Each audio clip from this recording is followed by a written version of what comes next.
प्रणाम। मैं डॉक्टर निधि कंसल अग्रवाल हूँ और मैं मैरियर नेचुरोपैथी क्लिनिक चलाती हूँ। फीमेल की गायनी हेल्थ प्रॉब्लम्स का बहुत ही एक्यूरेटली मैं ट्रीटमेंट करती हूँ, जिसमें फिजिकल और मेंटल हेल्थ प्रॉब्लम्स दोनों इंक्लूडेड हैं।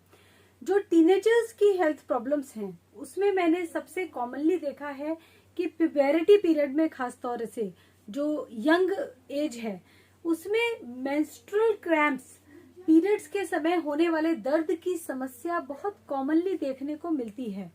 मेंस्ट्रुअल क्रैम्प्स, जिसको हम मेडिकल टर्म्स में डिस्मेनोरिया कहते हैं, ये नॉर्मली प्री मेंस्ट्रुअल सिंड्रोम की तरह, पीएमएस की तरह पीरियड्स से 2 दिन पहले अकर होने शुरू होते हैं और ये क्रैम्प्स बढ़ते बढ़ते पीरियड्स के दिनों में इतने हो जाते हैं कि फीमेल अक्सर अपनी रूटीन की एक्टिविटीज भी नहीं कर पाती है। अगर आप ऐसी कोई प्रॉब्लम फेस कर रहे हैं जिसके सिम्टम्स, डिस्मेनोरिया के जो मेजर सिम्टम है वो लोअर एब्डोमेन में पेन है ड्यूरिंग पीरियड्स या बिफोर पीरियड्स, और लोअर एब्डोमेन के साथ ये पेन लोअर बैक या थाइज या हिप्स में भी आता है, और इसके और सिम्टम्स अगर और वर्स हो जाते हैं तो इसमें डाइजेशन खराब होना, वॉमिटिंग, डायरिया जैसी प्रॉब्लम्स भी देखने को मिलती हैं। डिस्मेनोरिया का जो सबसे बड़ा कॉज माना जाता है वो है कॉन्स्टिपेशन। एक और रीजन है साइकोलॉजिकल डिसऑर्डर, और डिस्मेनोरिया को हम जेनेटिक डिसऑर्डर के साथ भी जोड़कर देखते हैं, यानी कि अगर फैमिली हिस्ट्री है तो चांसेस हैं कि पेशेंट को ये प्रॉब्लम हो। इसके अलावा डिस्मेनोरिया में हम ये जरूर ऑब्जर्व करते हैं कि जो क्रैम्प्स हैं वो बहुत ज्यादा, बहुत सीवियर हैं क्या, क्योंकि अगर रेगुलर टैबलेट से, जैसे कि ब्रूफिन है या एस्पिरिन है, अगर उनसे भी ये ठीक नहीं हो पा रहा है then treatment is actually needed.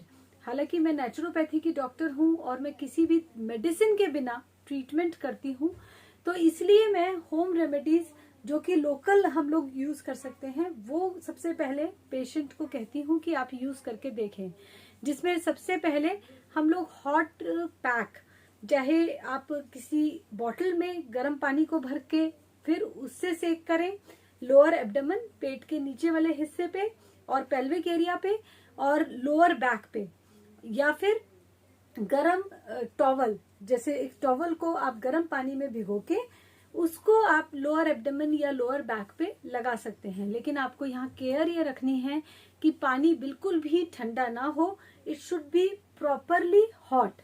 इससे हम अक्सर बहुत जल्दी रिलीफ देखने को मिलता है कि बहुत जल्दी पेशेंट को रिलीफ मिल रहा है। अगर लूज मोशंस या वॉमिटिंग की भी प्रॉब्लम है तो मैं यहाँ रिकमेंड करती हूँ कि ट्रीटमेंट इज नीडेड, क्योंकि अगर कॉन्स्टिपेशन की वजह से डिस्मेनोरिया हो रहा है तो हमें कॉन्स्टिपेशन को ट्रीट करना पड़ता है, और जिसके लिए मैं रेगुलर एक्सरसाइजेस, कुछ योगा एक्सरसाइजेस हैं जो रेगुलर अपने रूटीन में अगर शामिल कर ले फीमेल तो हमें देखने को मिलता है कि बहुत जल्दी रिलीफ आता है। इसके अलावा फाइब्रॉइड्स एक बहुत बड़ा रीजन है डिस्मेनोरिया का। फाइब्रॉइड्स आप एक तरह से बहुत ही इनिशियल फॉर्म ऑफ ट्यूमर मान सकते हैं। जो फाइबर हम लोग हाई फाइबर डाइट ज्यादातर लेते हैं, जैसे चोकर है आटे में या फिर दाल हैं, स्प्राउट्स हैं, जिनमें हाई फाइबर होता है, लेकिन किसी किसी पेशेंट को, किसी किसी पर्सन को ये फाइबर डाइजेस्ट नहीं होता और वो धीरे धीरे एक्यूमुलेट होते होते फाइब्रॉइड का फॉर्म ले लेता है, which becomes a major problem in reproduction system of a female. Fibroids के केस में भी हम डाइट चार्ट बनाते हैं, क्योंकि हमें यहाँ ये देखना होता है कि पेशेंट को किस चीज से एलर्जी है, यानी कि उसको डाइट में क्या नहीं सूट कर रहा है, और ऐसे केसेस में हम low fibre diet but rich in nutrition diet, ऐसा डाइट चार्ट पेशेंट को बना के देते हैं। इसके अलावा अगर आपको राइट काइंड ऑफ डाइट या राइट एक्सरसाइज रूटीन या नॉर्मल रेमेडीज ड्यूरिंग पीरियड्स, अगर इनसे भी आपको रिलीफ नहीं मिल रहा है तो फिर मैं यहाँ आपको सजेस्ट करूंगी कि आप एक बार नेचुरोपैथी ट्रीटमेंट जरूर लें। डिस्मेनोरिया के ट्रीटमेंट में हम लोग सबसे इम्पॉर्टेंटली कॉन्जेनिटल सेंस को कल्टीवेट करवाते हैं through Parvati technology use. Parvati technology को अगर फीमेल यूज करना सीखती है, एक्चुअली पार्वती टेक्नोलॉजी फीमेल के लिए बहुत ही यूजफुल टेक्नोलॉजी है जिसके एप्लीकेशंस बहुत वाइड हैं। लेकिन यहाँ जब हम पीरियड्स के पेन की बात करते हैं तो भी हमें पार्वती टेक्नोलॉजी का एक एप्लीकेशन मिलता है, वो है कॉन्जेनिटल सेंस का कल्टीवेट होना। अगर फीमेल पार्वती टेक्नोलॉजी को यूज करना सीख लेती है तो उसकी कॉन्जेनिटल सेंस कल्टीवेट होनी शुरू होती है, जिसका डायरेक्ट इम्पैक्ट उसके पीरियड्स को रेगुलराइज करने में होता है। क्योंकि डिसमेनोरिया की वजह से अक्सर इररेगुलर पीरियड्स की प्रॉब्लम भी हम देखते हैं और रिलेशनशिप्स में प्रॉब्लम भी इसकी वजह से आती हैं, आ सकती हैं।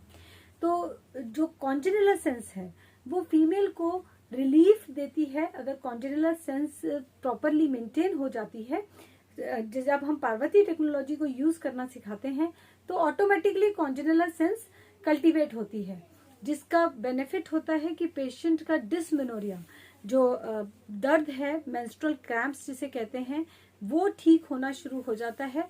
और इसके अलावा रिप्रोडक्शन सिस्टम की हेल्थ इंप्रूव होती है, जिसका बेनिफिट फीमेल को प्रेगनेंसी के दौरान मिलता है। क्योंकि प्रेगनेंसी में we should have a very strong reproduction system, क्योंकि डिलीवरी है, डिलीवरी के बाद रिकवरी है, और फीमेल के रिप्रोडक्शन सिस्टम की हेल्थ को मेंटेन रखना इज एटमोस्ट इम्पॉर्टेंट। एंड यहाँ मैं जरूर मदर्स को कहूंगी, अगर प्यूबेरिटी पीरियड में, यंग एज में फीमेल को pain in cramp periods, menstrual cramps जिसे हम कहते हैं, प्री मेंस्ट्रुअल सिंड्रोम जिसे कहा जाता है, अगर इस तरह के सिम्टम्स आ रहे हैं तो वो जरूर एक बार डॉक्टर से कंसल्ट करें या नेचुरोपैथी ट्रीटमेंट कराएं। और कॉन्जेनिटल सेंस अगर वो कल्टीवेट करा लेती हैं तो लाइफ लॉन्ग फीमेल को इसका बेनिफिट मिलता है, उसकी रिप्रोडक्शन सिस्टम की हेल्थ मेंटेन रहती है लाइफ लॉन्ग। आज के लिए इतना ही। मैरियर नेचुरोपैथी क्लिनिक में इस तरह के सभी ट्रीटमेंट्स अवेलेबल हैं। प्रणाम।